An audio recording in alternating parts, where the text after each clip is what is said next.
আমরা অশোকনগর মিলেনিয়াম পার্কে রয়েছি, মানে মিলেনিয়াম সায়েন্স পার্ক অশোকনগর, সেখানে রয়েছি।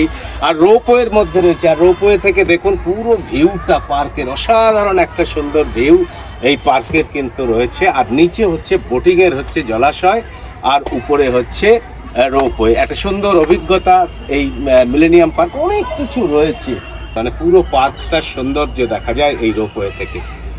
সেই ভিউ পয়েন্ট দেখাবো আপনাদের।